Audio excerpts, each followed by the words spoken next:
Show में मैं मीनाक्षी आप सभी का बहुत बहुत स्वागत करती हूँ और सेहत से जुड़ी जानकारियों के लिए आप हमारे YouTube पेज को लाइक शेयर सब्सक्राइब जरूर कीजिए। तो do hit the bell icon. Well, आज मेरे साथ है डॉक्टर जाहिद हुसैन जो कि पीडियाट्रिशियन है। इनको 10 साल का अनुभव है और एज अ डायरेक्टर ये हेरिटेज हॉस्पिटल में प्रैक्टिस कर रहे हैं जो कि फरीदाबाद में लोकेटेड है। Hello doctor, welcome to our show.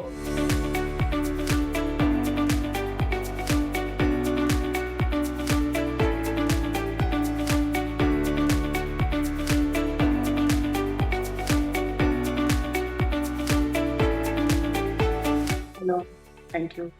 Doctor, सबसे पहले हम बात करेंगे कि हम सब के लिए गुड हेल्थ किसी ब्लेसिंग से कम नहीं होती और अगर बात बच्चों पे आ जाए तो बच्चों की हेल्थ अगर हल्की सी भी बिगड़ती है तो पेरेंट्स बहुत ज्यादा कंसर्न हो जाते हैं। डॉक्टर, निमोनिया ये क्या होता है और ये क्यों हो जाता है बच्चों को? देखिए, हर एज स्पेसिफिक एज ग्रुप में कुछ बीमारियां होती हैं। जैसे ओल्ड एज की कुछ बीमारियां होती हैं, यंग एज की, ऐसे ही बच्चों की कुछ स्पेसिफिक बीमारियां हैं। उनमें से pneumonia is one of them. Pneumonia का मतलब बेसिकली है जो हमारे लंग्स होते हैं उनका इन्फेक्शन होना। ठीक है, pneumonia is basically infection of the lungs. Right right. Doctor, pneumonia this is very common among children जो कि बहुत, I think, is it an infectious disease? अगर है तो ये कैसे फैलती है? देखिए, निमोनिया के कॉजेज बहुत सारे होते हैं। कुछ वायरल इन्फेक्शंस भी निमोनिया कॉज करते हैं और कुछ बैक्टीरियल इन्फेक्शंस भी निमोनिया कॉज करते हैं। तो दोनों ही इन्फेक्शियस हैं। वायरल जो है वो ज्यादा पर्सन टू पर्सन, बच्चे से दूसरे बच्चे में फैलने की टेंडेंसी ज्यादा होती है और बैक्टीरियल इन्फेक्शंस भी सांस के थ्रू फैलते हैं। Okay okay. एंड डॉक्टर, जब वो बच्चे कांटेक्ट में रहेंगे तो फैलेगा। अच्छा डॉक्टर, इसके सिम्टम्स क्या हैं? देखिए, निमोनिया के सबसे कॉमन सिम्टम्स हैं फीवर, हम्म। खांसी, जुकाम।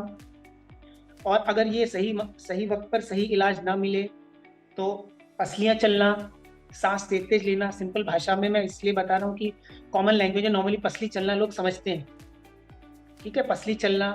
कई बार बच्चा बहुत ही छोटा है तो इरिटेबिलिटी, मतलब वो क्रैंकी हो जाता है, रोता चला जाता है, फीड भी नहीं लेता। जैसे 2 महीने, 3 महीने, 4 महीने के बच्चे, 1 साल से छोटे छोटे, तो वो लगातार रोते चले जाते हैं, फीड नहीं लेते। तो ये सब कॉमन कॉमन सिम्टम्स होते हैं निमोनिया के। Okay okay. जैसे आपने बताया कि बच्चे वो कई बार क्रैंकी हो जाते हैं, वो फीड नहीं लेते हैं या फिर जैसे उनको वायरल हो जाता है, तो कई बार पेरेंट्स को लगता है मे बी इन्हें वायरल हुआ होगा या कुछ बुखार है या ऐसे ही हो सकता है वो थोड़ा सा परेशान हो रहे हों। डॉक्टर, वो कौन सा पॉइंट होता है जब सीधा बच्चे को डॉक्टर के पास लेके जाना चाहिए? देखिए, नॉर्मली टुडे आजकल हम लोग जो है काफी एडवांस सोसाइटी में रह रहे हैं जहाँ पर specialist and super specialist doctors का दौर है। तो बेसिकली तो कुछ भी प्रॉब्लम अगर होती है तो क्वालिफाइड कंसर्न डॉक्टर को कंसल्ट करना चाहिए, बच्चे के रिस्पेक्ट में पीडियाट्रिशियन से एडवाइस लेना चाहिए और दिखाना चाहिए। अब जो बात आपने पूछी, अगर बच्चा जैसे बहुत छोटा बच्चा है, वो फीड नहीं ले रहा है, जैसे बिल्कुल फीड ले रहा है नहीं ले रहा है, या बुखार उतरने के बीच में भी सुस्त है, या पसलियां चल रही हैं, तो ये चीजें थोड़ी सी इमरजेंसी साइंस होते हैं, मतलब वार्निंग साइंस होते हैं कि तुरंत जो भी आपका नजदीकी पीडियाट्रिशियन है उनको जरूर दिखाएं। ओके ओके, बहुत अच्छी तरीके से आपने एक्सप्लेन किया। अच्छा, मैंने एक आर्टिकल पढ़ा था कि pneumonia this is the leading cause of death among children. So doctor, आप इसके बारे में क्या कहना चाहेंगे? Right right. देखिए, मैंने पहले ही ये चीज हाईलाइट की थी कि as per the age group, हर एज ग्रुप की कुछ कुछ बीमारियां अलग होती हैं।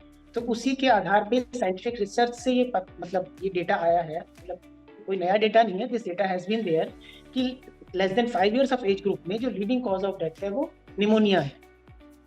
अब हमारी जो इंडिया है वो एक ट्रॉपिकल कंट्री है, इसमें कई बार सर्दी भी बहुत ज्यादा पड़ती है, गर्मी भी बहुत ज्यादा पड़ती है।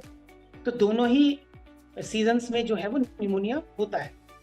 और कहीं पर जैसे कहीं गरीबी है, उसकी वजह से माल न्यूट्रिशन है, बच्चे जो है वो कुपोषित हैं, तो उन बच्चों में ज्यादा ये बीमारियां टारगेट करती हैं और कई बार मृत्यु का भी कारण बन जाती है। सही समय पर सही इलाज ना मिले, कुपोषित शरीर है तो वो कॉम्पनसेट नहीं कर पाता या फाइट बैक नहीं कर पाता, और सही इलाज ना मिलने की वजह से कई बार ना अनहोनी भी हो जाती है।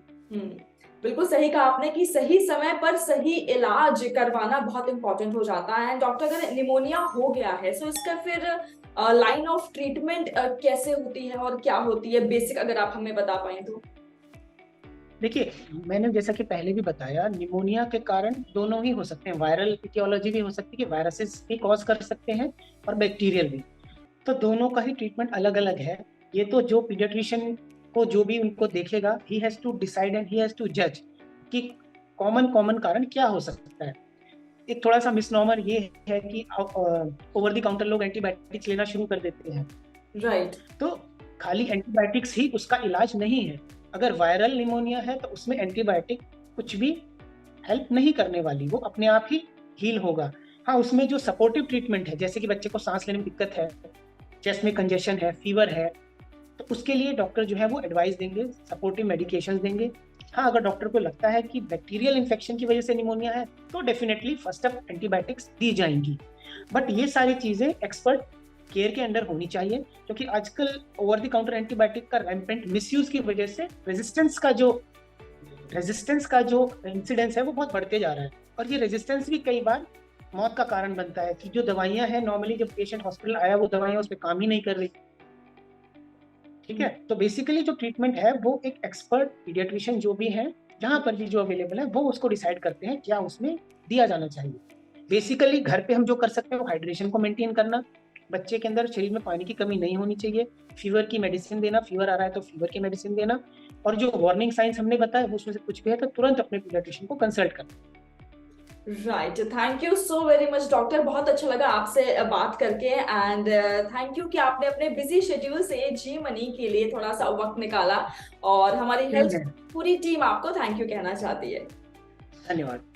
ये थे मेरे साथ डॉक्टर, जिन्होंने बहुत अच्छी अच्छी बातें की। और मुझे एक चीज बहुत अच्छी लगी कि कुछ भी अगर आपके बच्चे को होता है, एक्सपर्ट एडवाइस मैंडेटरी हो जाती है। मेडिकल काउंटर्स पे जाके ऑटोमेटिकली आपको एंटीबायोटिक्स नहीं लेनी चाहिए, डॉक्टर से कंसल्टेशन जरूर कीजिए। वेल, इसी नोट पे आज के शो को मैं एंड करती हूँ। आऊंगी नेक्स्ट शो में एक नए सुपर स्पेशलिस्ट डॉक्टर के साथ। टिल देन अपना ख्याल रखिए, क्योंकि अच्छी सेहत हमारा वादा।